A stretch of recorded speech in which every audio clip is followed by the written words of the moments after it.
ಒಟ್ಟಾರೆ 16 ಪ್ರಕರಣಗಳ ಪೈಕಿ 15 ಕೇಸ್ಗಳಲ್ಲಿ ಶ್ರೀಕಾಂತ್ ಪೂಜಾರಿ ಖುಲಾಸೆಯಾಗಿದ್ದು, ಇದೇ ವಿಚಾರಕ್ಕೆ ಸಂಬಂಧಪಟ್ಟಂತೆ ಸಿಎಂ ವಿರುದ್ಧ ವಿಪಕ್ಷ ನಾಯಕ ಆರ್ ಅಶೋಕ್ ವಾಗ್ದಾಳಿಯನ್ನು ನಡೆಸಿದ್ದಾರೆ.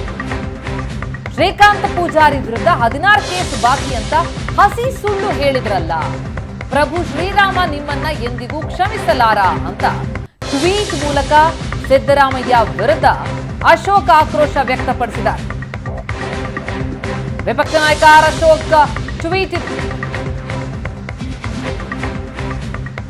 16 ಪ್ರಕರಣಗಳ ಪೈಕಿ 15 ಕೇಸ್ಗಳಲ್ಲಿ ಶ್ರೀಕಾಂತ್ ಪೂಜಾರಿ ಖುಲಾಸೆಯಾಗಿದೆ.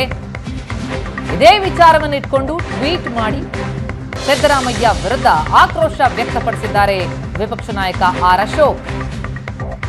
ಟ್ವೀಟ್ ಅನ್ನು ನೋಡ್ತಾ ಇದ್ದೀವಿ.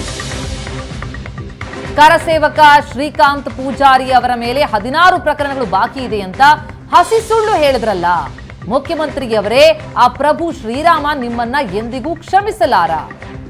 ಶ್ರೀಕಾಂತ್ ಪೂಜಾರಿ ಅವರ ಮೇಲಿದ್ದ 16 ಪ್ರಕರಣಗಳಲ್ಲಿ 15 ಪ್ರಕರಣಗಳು ಈಗಾಗಲೇ ತಾರ್ಕಿಕ ಅಂತ್ಯ ಕಂಡಿದ್ದು, ಬಾಕಿ ಇರುವ ಒಂದು ಪ್ರಕರಣ ಕೂಡ 92ರಲ್ಲಿ ಅವರು ನಾಪತ್ತೆಯಾಗಿದ್ರು ಅಂತ ಕಾರಣಕ್ಕೆ ದಾಖಲಾಗಿತ್ತು. ಆದರೆ ಇದೆಲ್ಲವೂ ಸುಳ್ಳು ಅಂತ ಸಿಎಂ ವಿರುದ್ಧ ಆರ್ ಅಶೋಕ್ ಟ್ವೀಟ್ ಮಾಡಿ ಆಕ್ರೋಶ ವ್ಯಕ್ತಪಡಿಸಿದ್ದಾರೆ.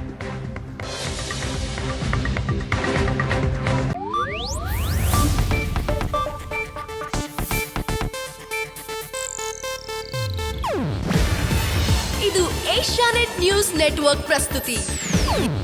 ನೀವು ನೋಡ್ತಿದ್ದೀರಾ ಏಷ್ಯಾನೆಟ್ ಸುವರ್ಣ ನ್ಯೂಸ್.